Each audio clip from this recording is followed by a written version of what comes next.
দেওয়া হয়েছে আনসার সদস্য। সামনে বলেন অনুমতি লাগবে কেন? অনুমতি লাগবে সদস্য কে সে কে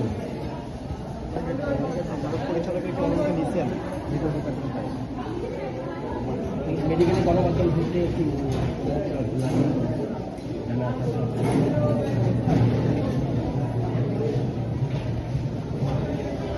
রোলে আছে চিন্তা করেন। কথা বলেন, আপনি কথা বলেন, ওটা আমাকে দেন।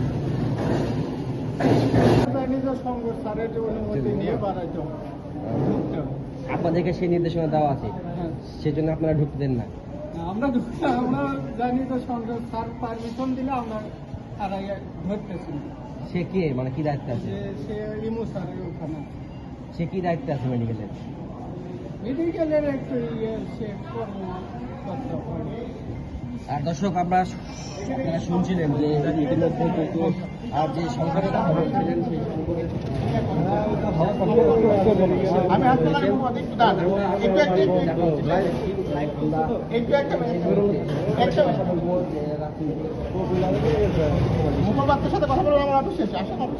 আপনি যেখানে বলেন যে আসলে তারা আনসাররা বলছে যে আপনার অনুমতি নিয়ে গণমাধ্যমকে প্রবেশ করতে হয়। আপনার অনুমতি কেন লাগবে ভাই? এখানে আপনার অনুমতি কেন লাগবে? আমি অ্যাসাইন পারসন অফিস আসেন কথা না, গণমাধ্যম প্রবেশ করতে আপনার অনুমতি লাগবে কেন? অফিসে আসেন, আমি কথা বলবো। আসেন, আমি আমার কাজে কথা বলবো। এখানে কি আপনি কথা বলবেন না? না না, আমার অফিস আসেন, আপনারা আছেন এখানে ভাই? না না, আমার অফিস আসেন, আসেন, এটা কথা বলে জায়গা না, আসেন। দর্শক, আপনারা একটু আসেন, শুনছিলেন যে আমরা কিন্তু যিনি দায়িত্ব করেছেন আর তিনি কিন্তু আমাদেরকে তার রুমে নিয়ে যাওয়ার জন্য বলছেন এবং নিয়ে যাওয়ার চেষ্টা না, আসেন, আসেন, অফিস আসেন।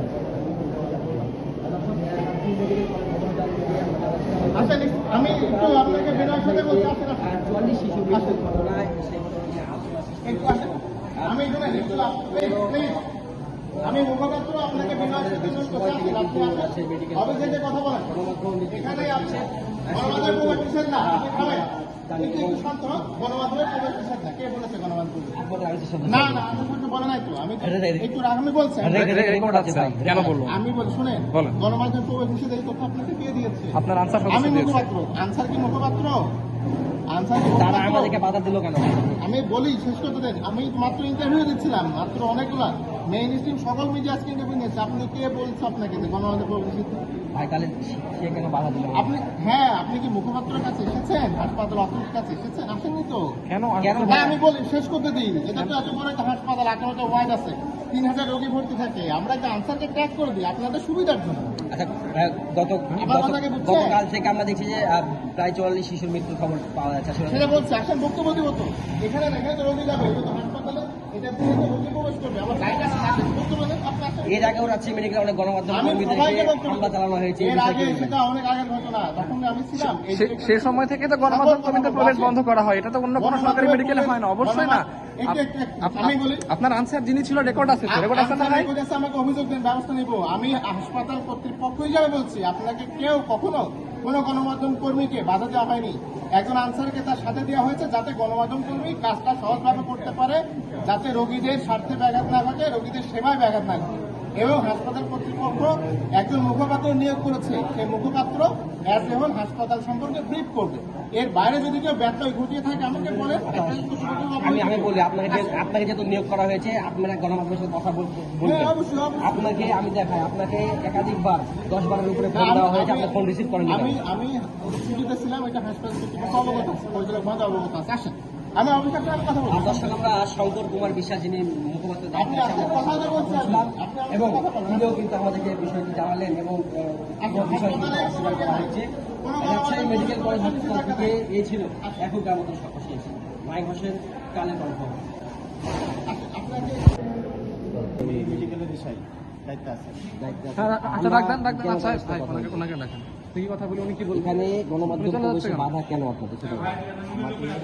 বাধা নাই, কোনো বাধা দেওয়া হয়েছে। তাহলে আপনি কেন স্যারের সাথে কথা বলতে বলবেন? ওই স্যারেরা বিভিন্ন সাংবাদিক ভাইয়েরা নিউজ করে বের হলো। হ্যাঁ, এই তো, কোনো বাধা নাই। আপনি তো বললেন যে অনুমতি আছে কিনা, আপনাদের অনুমতি বলা হয় না, রেকর্ড আছে তো?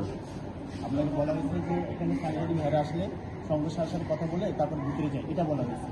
না না, আপনার আমার কাছে রেকর্ড আছে তো, আপনি বললেন যে অনুমতি আছে। ওনার সাথে ভাড়া দর্শক দেখলেন যে কিছুক্ষণ আগেই কিন্তু একজন আনসার সদস্য তিনি বললেন যে অনুমতি নেওয়া আছে কিনা, এবং তারপরেই কিন্তু আসলে আপনারা সকলে জানেন যে যারা রাজশাহীতে গণমাধ্যমে কাজ করেন তারা সকলে জানে যে রাজশাহী মেডিকেল কলেজ হসপিটালে কিন্তু গণমাধ্যম কর্মীদেরকে দেখলেই কেন জানি আনসার সদস্যরা বিরক্ত হয়।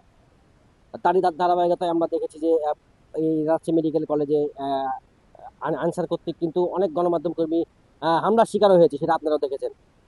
তো আজকে আমরা যখন 44 শিশুর মৃত্যু সেই ঘটনা যখন আমরা সংবাদ প্রকাশ বা একটা এজ লাইভে ছিলাম এবং আপনারা অনেকে ছিলেন, তো সেখানে দেখলেন যে আসলে কিভাবে আসলে বাধা দেয় এবং তারা বলে যে অনুমতি লাগবে। আসলে রাজশাহী মেডিকেল কলেজ হসপিটালে এই 44 জন শিশু মারা গেছে এবং সেই মৃত্যুকে ধামাচাপা দেওয়ার জন্য একজন গণমাধ্যম কর্মীদেরকে কিন্তু দেখলেন, আপনারা দেখলেন যে কিভাবে বলছে যে অনুমতি লাগবে। আরে ভাই, আপনারা রুগী মেরে ফেলছে না, বলছেন অনুমতি লাগবে, এটা আসলে কি ভাবে?